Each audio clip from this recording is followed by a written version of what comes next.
ہماری گفتگو کا عنوان ہے صحابہ کرام کا قرآن پاک کے ساتھ تعلق۔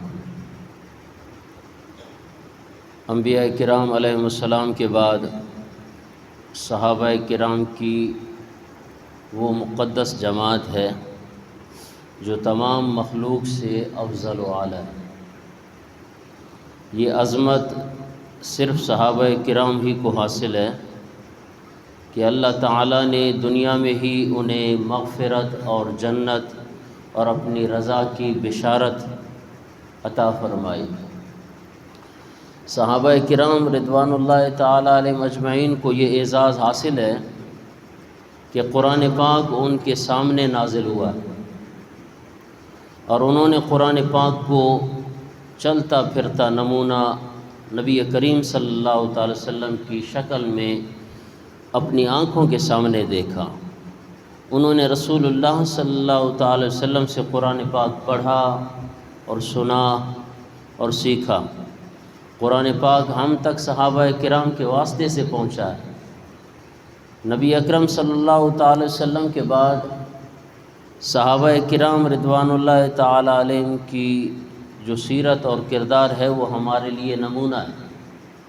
ہمیں صحابہ کرام رضوان اللہ تعالی علیہم اجمعین کی اقتداء اور اتباع کا حکم دیا گیا ہے، کیونکہ نبی کریم صلی اللہ تعالی وسلم نے ارشاد فرمایا اصحابی کالنجوم بأیہم اقتدیتم اہتدیتم، میرے صحابہ روشن ستارے ہیں، تم ان میں سے جس کی بھی پیروی کرو گے ہدایت پا جاؤ گے۔ قرآن پاک کے ساتھ تعلق کے حوالے سے بھی صحابہ کرام رضوان اللہ تعالی علیہم اجمعین ہمارے لیے نمونہ ہے۔ قرآن پاک کی تلاوت، تعلیم اور اس کے اوپر عمل کرنے کے حوالے سے صحابہ کرام سے ہی ہم نے سیکھنا ہے۔ اس لیے آج قرآن پاک کے تعلق کے حوالے سے صحابہ کرام کی سیرت اور کردار کا آج آپ کے سامنے مطالعہ جو ہے نا وہ رکھنا ہے۔ اب تلاوت قرآن پاک کے حوالے سے یہ سماعت فرمائیں کہ صحابہ کرام بڑے ذوق اور شوق کے ساتھ قرآن پاک کی تلاوت کیا کرتے تھے۔ آج آپ اپنے بزرگوں کو دیکھیں، ہمارے جو بڑے ہیں وہ بھی اس طرح قرآن پاک سے کتنی محبت کرتے ہیں اور کس طرح تلاوت کرتے ہیں۔ وہ ان کو دن کا کھانا ملے نہ ملے، رات کا کھانا ملے نہ ملے، ہمارے بڑے بزرگ یہ ہوتے ہیں کہ بس ان کے ہاتھ میں قرآن پاک ہوتا ہے اور اس کی تلاوت کرتے ہیں۔ تو یہ صحابہ کرام کے شوق کا یہ عالم تھا کہ وہ کم سے کم وقت میں پورا قرآن پاک جو ہے وہ پڑھ لیا کرتے تھے اور ان کی یہ چاہت ہوتی تھی۔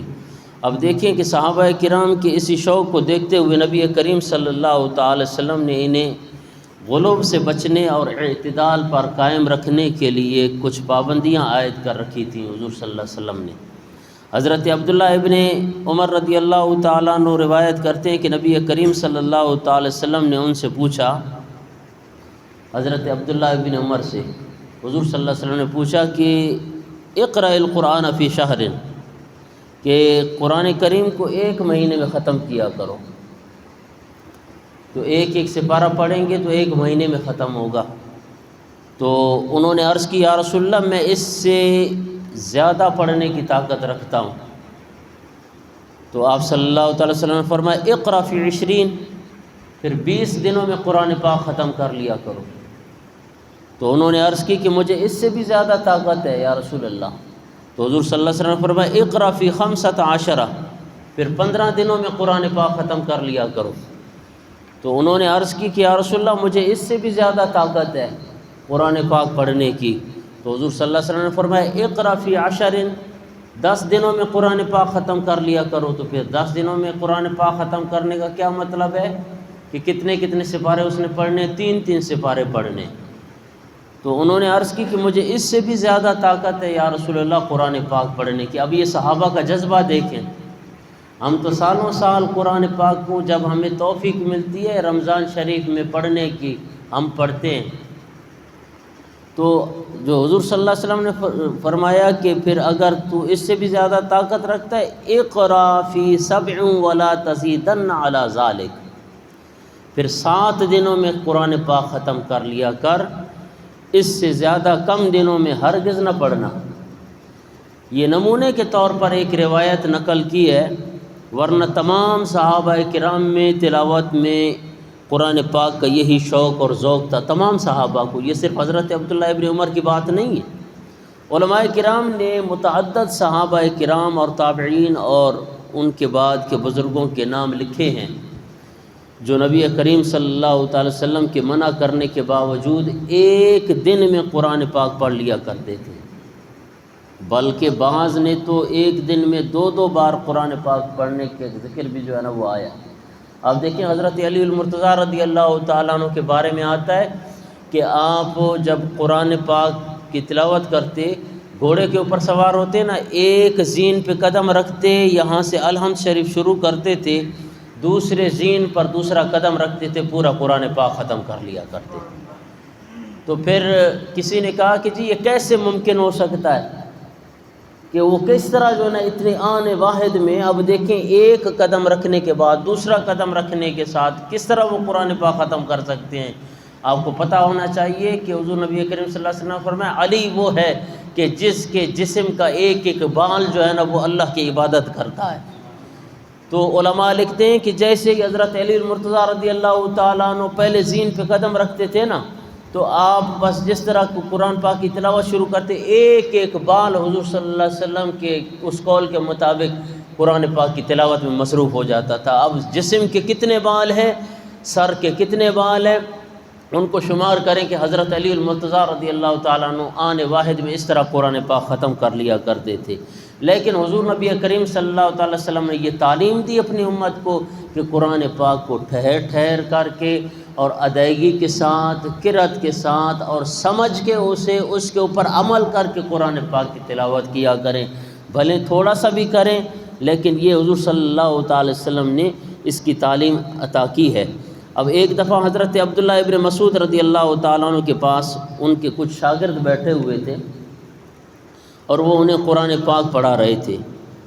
ایک اعرابی یعنی ایک دیہاتی کا وہاں سے گزر ہوا، وہ کہنے لگا کہ ما یصنع ہؤلاء، یہ کیا کر رہے ہیں، یہ لوگ کیا کر رہے ہیں۔ اب حضرت عبداللہ ابن مسعود جلیل القدر صحابی ہیں، یہ آپ کو پتہ ہونا چاہیے۔ اگر میں ان کی جو ہے نا وہ بتاؤں کہ ان کا کیا کیا مقام تھا، تو وہ اپنے شاگردوں کو جب قرآن پاک پڑھا رہے تھے تو ایک اعرابی دیہاتی گزرا، اس نے کہا کہ ما یصنع ہؤلاء، یہ لوگ کیا کر رہے ہیں۔ اللہ اکبر۔ حضرت عبداللہ ابن مسعود رضی اللہ تعالیٰ عنہ نے اسے جواب دیا کہ یقتسمون میراث محمد صلی اللہ علیہ وسلم، یہ رسول اللہ صلی اللہ علیہ وسلم کی میراث تقسیم کر رہے ہیں۔ تو قرآن پاک پڑھنا یہ حضور کی وراثت ہے، اس کو ہر امتی پڑھ سکتا ہے، ہر اسے جو ہے نا وہ اس کا ثواب حاصل کر سکتا ہے۔ تو صحابہ کرام قرآن پر کس طرح عمل کرتے تھے، آؤ میں اس کی مثال ایک آپ کو جو ہے نا وہ حدیث پاک کا یہ واقعہ سنا دوں۔ صحابہ کرام میں اطاعت اور اتباع کا جذبہ، بے پناہ جذبہ موجود تھا۔ آج تو کوئی مولوی صاحب وصیت کی بات کر دے، کسی کو اچھی لگتی ہے کسی کو اچھی نہیں لگتی، ہر کوئی اپنی طبیعت کے مطابق دین سیکھنا چاہتا ہے کہ بھئی اگر مجھے اتنا آسان لگا تو میں سیکھوں، لیکن صحابہ کے اندر کتنا جذبہ تھا۔ اب نبی کریم صلی اللہ تعالی وسلم کی زبان حق ترجمان سے صدائے وحی سنتے تو فوراً سر خم تسلیم کر لیتے اور اسے اپنی زندگی میں نافذ کرنے کی کوشش کرتے، ایک لمحہ بھی ضائع نہ کرتے تھے۔ اب حضرت عمر رضی اللہ تعالیٰ عنہ بیان کرتے ہیں کہ جب شراب کی حرمت کی آیات نازل ہوئی نا، تو قرآن پاک کے الفاظ یہ کہ فَهَلْ أَنْتُمْ مُنْتَهُونَ، کیا تم باز نہیں آؤ گے اس سے۔ اب یہ الفاظ جب نازل ہوئے نا، صحابہ کرام کے کانوں میں جب ان کی پکار پڑی تو صحابہ کرام کیا کہنے لگے، انتہینا انتہینا، ہم باز آ گئے ہم باز آ گئے بس۔ جب یہ آیات نازل ہوئی تو رسول اللہ صلی اللہ علیہ وسلم نے اپنے ایک صحابی کو ارشاد فرمایا کہ جاؤ مدینہ کی گلیوں میں اعلان کر دو کہ شراب اور جوا قیامت تک کے لیے حرام قرار دیا گیا ہے۔ اب چنانچہ صحابی رسول نے مدینہ کی گلیوں میں اعلان کرنا شروع کر دیا۔ حضرت انس رضی اللہ تعالیٰ عنہ کہتے ہیں کہ اس وقت میں اور میرے ساتھی ابو طلحہ رضی اللہ تعالیٰ عنہ کے گھر میں تھے اور لوگوں کو شراب پلا رہے تھے۔ تو بھئی اس وقت شراب حلال تھی، اس کی حرمت نہیں آئی تھی۔